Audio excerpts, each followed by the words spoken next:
सर्वांना शरणू शरणार्थी. आज आपण मंगळवेढा या ऐतिहासिक शरणभूमीमध्ये आलेलो आहोत.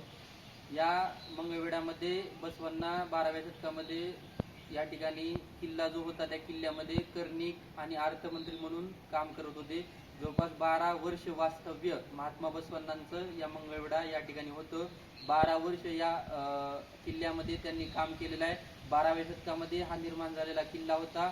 राजा बिज्जळ जो सुरुवातीला या ठिकाणी मंत्री होता, नंतर हळूहळू राजा झाला आणि यानंतर इथली जी काही मूळ मंगळवेढाचं भूमी होती, राजधानी होती, ती नंतर बसव कल्याणकडे गेली. त्यामुळे बसवांना आणि ते राजा बिज्जळ हा तिकडेच गेलेले आहेत.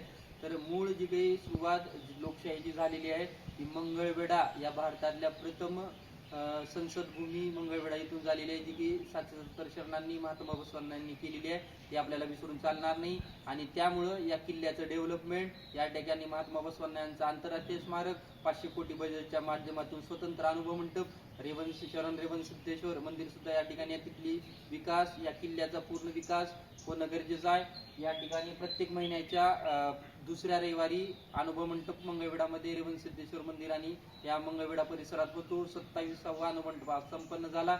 या ठिकाणी बसून त्या बसवांना विचारविनिमय करत असत असं गावकऱ्यांचं म्हणणं आहे. या ठिकाणी वेगवेगळ्या वास्तू निघण्याची शक्यता आहे. त्यामुळे संशोधकांनी येऊन या ठिकाणी गव्हर्नमेंटची परमिशन घेऊन संशोधन करणं सुद्धा या ठिकाणी गरजेचं आहे. यामुळं मंगळवेढाकरांनी मंगळवेढा या ऐतिहासिक भूमीचं पावित्र्य जपून याचा अभ्यास करून या कार्यात सामील होणं गरजेचं आहे. सर्वांना शुभेच्छा.